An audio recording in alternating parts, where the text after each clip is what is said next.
Hi, I'm Cynthia Heiner, and today I want to talk to you about reevaluating how to teach and learn science at universities. I really want to stress the learning because teaching and learning are really two sides of the same coin. Just so you have a little background of me, I'm trained as a physicist, an experimental physicist, and now I'm doing physics education research. So I've really come to bring the content of my physics into an educational setting and sort of looked into how to use my research skills to make better physics teaching and learning. What I want to do is give a short motivation as to why we should reconsider how we teach science at universities based on recent research. Then I want to briefly introduce one of these research-based instructional strategies known as peer instruction, or Think, Pair, Share. And then I'm going to describe the Wieman Science Education Initiative project and talk about the different roles within that project as well as its impact. And then I'll give a short summary of what I talked about. So there's been a lot of research in education over the years, particularly in primary and secondary level. But what we're looking at now in the last 2 decades are really the undergraduate level at university and in science classrooms, not in the lab setting, not sort of having them just read something and go through it, but really what's going on in the classroom. So that's sort of the experimental side. And you have classrooms that can range from 20 students to 200 to 400 students. We want to see what's happening in those classrooms. But that's just one part of the puzzle. What we also have is, with the technology we have now, we can do brain imaging. We can actually see neurons that are being fired while learning is taking place. What's going on with the memory? That's one aspect. And what you also have is this cognitive psychology has come up where you can look into how are we priming ourselves for learning? What's our motivation for learning? These different research areas may seem separate, but actually they come together to form this coherent picture into how we learn. And we want to use these methods and these findings to improve our learning, particularly in the science classes. Some of the things that have come out from this are some specific components of effective teaching and learning. So one thing is you have to connect with your prior thinking.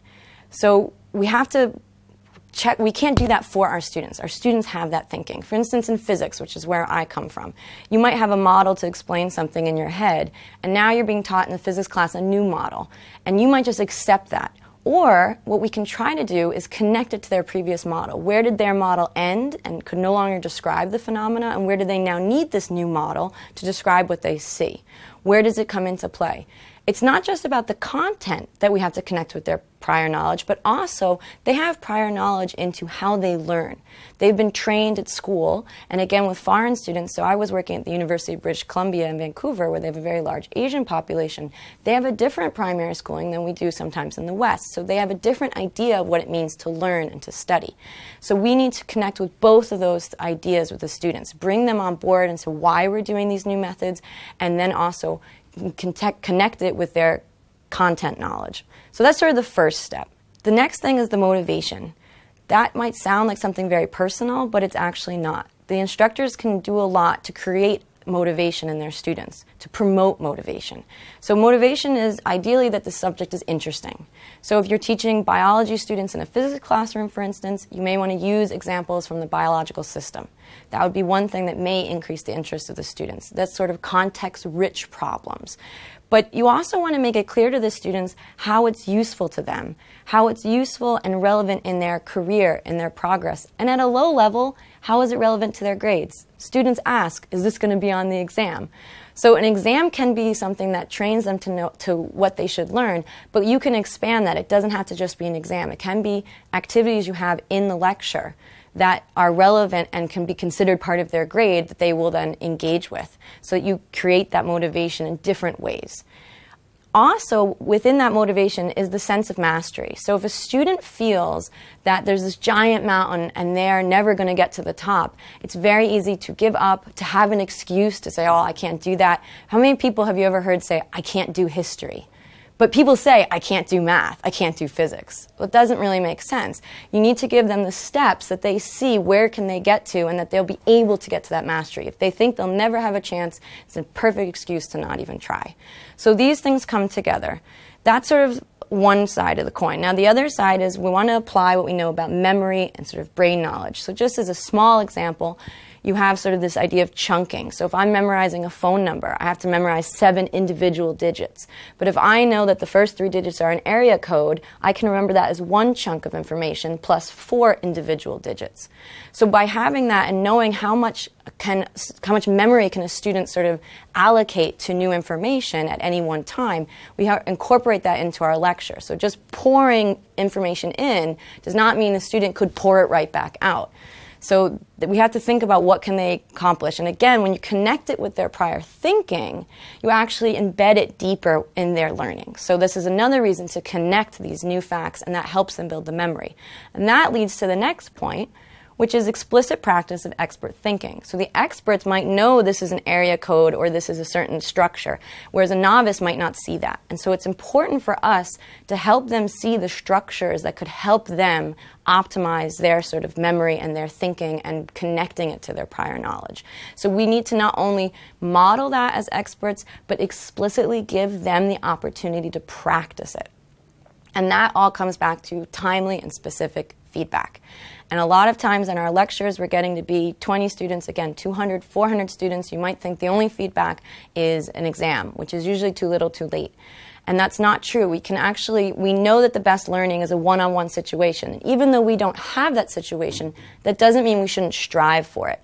And by using some of these technologies and these research-based methods, you can have more frequent feedback, and you can have more specific feedback, and that each student gets their own feedback based on their answers to certain questions. So this is sort of the idea that we want to get all of these features into the lecture, or at least into the studies of science students on a regular basis. So at the end of this, essentially, the message is the learning is in the doing. I can't do the learning for them. I can provide them with it. So as I mentioned, you have to also have the students on board. I need to talk about their previous ideas of learning. So my first day of classes, I use this exact same slide, as do many of my colleagues, to really have a very transparent message to the students as to what I expect of them. So what I show them is this picture here where you see the guy playing baseball and a guy sitting on the couch. And the question is he getting any better at baseball, the guy on the couch? And inevitably, there'll be one student who says, yeah, because he now knows the stats and he knows what's going to happen with the plays. And I can say, yes, so some knowledge you can get from watching. But can you throw the ball better? Can you hit the ball better? Can you catch the ball better? No, because you didn't do it. And the idea behind a science education is not that you can follow it, it's that you can do it. You can make new problems that don't have answers. You can solve those. So the idea is we want to get that clear to the students. So if I'm giving a lecture, yes, there is some amount that may be transferred to the student, but it is not efficient and it's not effective. And the idea is we need to have the students really rise up to that. Another analogy I like to use very often is also in music. If I was a music teacher and came and played Chopin for you beautifully and then left and said, great, you'll do that next week, you'd be like, that's the worst music class I've ever had. I need to watch you struggle through playing and notice that your fingers are in the wrong place or you're making the same mistake, and that's going to help you. And that's what we need to provide these students. In addition to that, what's very often overlooked in science is we think about, and also engineering and math, we think about problem solving and getting through these homework problems, and I'm not trying to underestimate that skill, but once you move past that, once you have your degree, you work into the workforce or academia, either one, you're working in groups, you're giving presentations, you're applying for research grants, you're applying to get the contract for a job. So you're going to have to work with people. And if you can't convince someone you're right, it's the same as if you're wrong. And that is something that makes students wake up. It's something they haven't heard, and we need to have them practice those skills now while we still have them as students. Particularly in, again, other cultures where it's very competitive to get into schools, they see their peers as people they have to knock down. And the idea is, no, we actually need to learn from them and work together as a group. And if you can't convince someone that you're right, then it's really the same as if you're wrong, because you're not going to get that grant. You're not going to get what you need. So with that in mind, I just want to discuss one typical research-based strategy, just so you have a feeling. So this one I'm going to talk about today is peer instruction. So what peer instruction is you have the instructor poses a multiple choice question. It doesn't have to be multiple choice. There are other ways of adapting it, but this is the most basic, so I'm just going to use that as the example. The students should think about the question on their own, and then the students should vote. This is really key. This comes into that cognitive psychology part of the triangle. The students, when you vote, you're inherently more interested in the outcome of that vote. So everyone has that thing, if you watch maybe a TV show where they have multiple choice questions and you're like, oh, it's A or B, and they tell you it's B, you're like, yeah, I thought it was B. No, you didn't. You didn't know. You weren't sure if it was A or B. Once you commit to an answer, you're much more interested in what the outcome is. And you want to also see, is the outcome based on what you were thinking, or were you a lucky guess? So you need them to vote. You can vote with electronics. There are apps, some paid, some unpaid you can use. At University of British Columbia, we actually used a small device that just had a voting process, and that was it, because we didn't want the students to get too distracted with their cell phones. But we've also used really basic paper voting cards. So it doesn't really matter. The key is that they vote. And at that point is when the peer instruction may or may not happen. So ideally, I have posted a question with 5 choices, and there's a spread over all 5 choices. Brilliant. This shows me the students have a lot to learn. They have a lot of potential to talk about. And they've all thought about the question on their own, so they're ready to have conversations about that material with these students around them. And also, it gets me feedback into what are they thinking. I can walk around and actually listen to their conversations. So that's the peer instruction part. Now, I say it may happen. If I have a bad question, because you're trying things out, you're not always sure, and 80% get it right, there's not much potential for learning on that question. So as an instructor, I would mark that next year, maybe I don't even have that question, or reevaluate that question. Now, all of this requires more effort from the students. They have to do things during the lecture. They can't just sit back. But it also re-engages them. It's sort of, if they kind of faded for 10 minutes, it kind of forces them back in. It forces them at that moment to be like, I kind of followed along, but now that I have to answer this question, I'm not sure. So it forces them to get that individual feedback right then. That's a personal thing for everyone in the classroom. And not only that, they actually get now also feedback from the other students around them. A lot of times you sit there alone and you think you're the only one who didn't understand. But now you realize, wow, there's a big distribution of people voting different things. So I'm not alone in that I'm confused in this topic. And that helps, again, with the community. And so that's sort of the idea behind this sort of active learning. So the students in this process also, not only do they learn the content, but they learn how to practice to think and communicate like scientists. This is an aspect that we don't always have so centrally in the typical curriculum. And this is something that is needed once they leave university. And the instructors benefit because they really see what do students know and don't know. And then the instructor can choose what to do with that information. So ideally, the instructor notices that they're struggling and they maybe assign a new homework question to help the students, or they themselves reflect about how they could teach that better. And that's great about the feedback, and also timely and specific. What's also really good about this is some people might already start thinking that sounds idealistic, but what we see is routinely that about 80% and sometimes more, in my class it was as high as 90%, the students regularly talked with their neighbor about the subject matter, about physics, when given this opportunity to do so.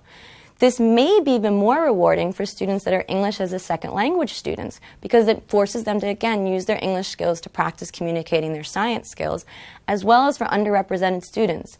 For instance, women in a very large male-dominated class like physics are maybe not so often going to raise their hand in front of the instructor, in front of everyone to ask a question.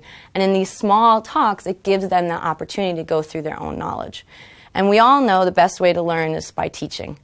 But this peer instruction also requires some more support for the instructors. The instructors have to identify key misconceptions and concepts that they would need to teach.